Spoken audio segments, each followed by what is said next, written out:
ఆ నియోజకవర్గంలో రోజురోజుకు కూటమి ఎమ్మెల్యేకు అసమ్మతి సెగ పెరుగుతోంది. కూటమి ప్రభుత్వం అధికారంలోకి వచ్చాక నియోజకవర్గంలో మున్సిపాలిటీ స్థానం నుండి 20 మంది కౌన్సిలర్లు అధికార ప్రభుత్వ పార్టీలోకి చేరారు. ఇదిలా ఉంటే అధికార పార్టీ ఎమ్మెల్యే కూటమిలో చేరిన నాయకులకు ఎలాంటి మద్దతు ఇవ్వకపోవడంతో మాతృ పార్టీ అయిన వైసీపీలోకి తిరిగి వెళ్లడం ఇప్పుడు చర్చనీయాంశంగా మారింది. ఇది ఎక్కడో తెలుసుకోవాలంటే ఈ స్టోరీ పూర్తిగా చూడాల్సిందే.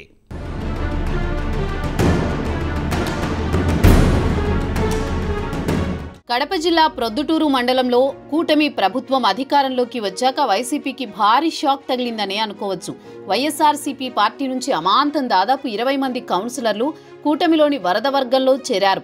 అంటే మాజీ ఎమ్మెల్యేపై ఎంతటి అసమ్మతి ఉన్నారో ఆ నియోజకవర్గ ప్రజలకే తెలుస్తోంది. అయితే అలాంటి అసమ్మతి నేతలే ఇప్పుడు తిరిగి సొంత పార్టీలోకి వచ్చారు. దీంతో ప్రస్తుత పరిస్థితి ఎలా ఉందో అర్థం చేసుకోవచ్చు. ఎమ్మెల్యే నంద్యాల వరదరాజుల రెడ్డి తెలుగుదేశం పార్టీలో చేరిన వారికి ప్రాధాన్యత ఇవ్వకపోవడంతోనే వారంతా కూటమికి గుడ్ బై చెప్పినట్లు టాక్ వినిపిస్తోంది.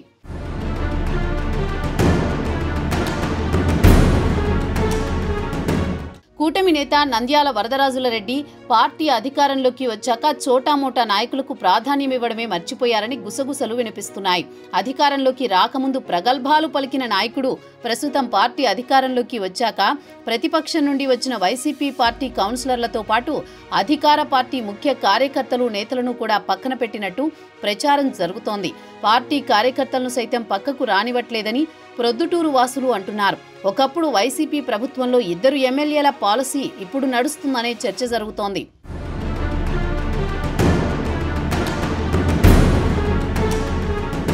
ప్రొద్దుటూరు పెద్దాయనకు అసమ్మతి సెగలు రగులుకుంటున్నాయి. కూటమి ప్రభుత్వం అధికారంలోకి రాగానే వైసీపీకి చెందిన 20 మంది కౌన్సిలర్లు టీడీపీలోకి చేరారు. సైకిల్ ఎక్కిన వారికి ఎమ్మెల్యే తగిన ప్రాధాన్యత ఇవ్వట్లేదంటున్నారు. ఈ 20 మంది కౌన్సిలర్లకు ఎమ్మెల్యే వరద ఏ ఒక్క పని చేయట్లేదని కార్యకర్తలతో ఆవేదన వ్యక్తం చేస్తున్నారు. వారం క్రితం కౌన్సిలర్ భర్తను క్రికెట్ బెట్టింగ్ కేసులో జమ్మలమడుగు పోలీసులు అరెస్ట్ చేశారు. అయితే పోలీసుల నుండి విడిపించేందుకు ఎమ్మెల్యే వరద సహకరించలేదని మహిళా కౌన్సిలర్ మాజీ ఎమ్మెల్యే రాచమల్లు శివప్రసాద్ రెడ్డిని కలిసి ఆవేదన వ్యక్తం చేశారు. ఇంకా కొంతమంది కౌన్సిలర్లకు మున్సిపాలిటీ పనులలో ప్రాధాన్యత ఇవ్వడం లేదని అసమ్మతితో ఉన్నారట. వైసీపీ నుండి టీడీపీలో చేరిన మరికొంతమంది అసమ్మతితో ఉన్నట్టు తెలుస్తోంది. వారు కూడా త్వరలో వైసీపీలో చేరబోతున్నట్టు ప్రచారం జరుగుతోంది. గత వైసీపీ ప్రభుత్వంలో కేవలం బావా బామర్ది పెత్తనం తట్టుకోలేక విసుగు చెంది వరదను గెలిపిస్తే ప్రస్తుతం తండ్రి కొడుకుల పెత్తనం నడుస్తోందని ఆవేదన వ్యక్తం చేస్తున్నారు. అప్పటికి ఇప్పటికీ ఏమాత్రం తేడా లేదని క్యాడర్ అంటున్నారు. వరద తన ప్రవర్తన మార్చుకోకపోతే ఇంకా ఎక్కువ నష్టం జరిగే అవకాశం ఉంటుందని పార్టీ శ్రేణులు చర్చించుకుంటున్నారు.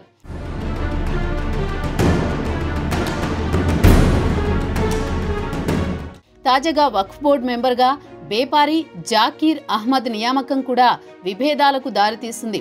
తనకు రావాల్సిన పదవి తనకు రాకుండా వరద అడ్డుకున్నారని మాజీ మున్సిపల్ చైర్మన్ ముక్తియార్ ఆరోపిస్తున్నారు. ఈ విషయంపై వరదను ప్రశ్నించినట్లు కూడా ప్రచారం జరుగుతోంది.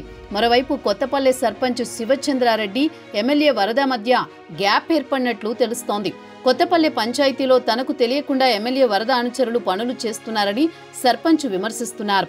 దీంతో సర్పంచ్ శివచంద్రారెడ్డి కూడా ఎమ్మెల్యే వరదపై అసమ్మతితో ఉన్నట్టు టాక్ వినిపిస్తోంది. పరిస్థితి ఇలాగే కొనసాగితే కూటమి ప్రభుత్వానికి పెద్ద దెబ్బ తగిలేటట్టు కనిపిస్తోంది. మరి కూటమి ప్రభుత్వం స్పందించి వరదను కంట్రోల్ చేస్తుందో లేదో తెలియాల్సి ఉంది.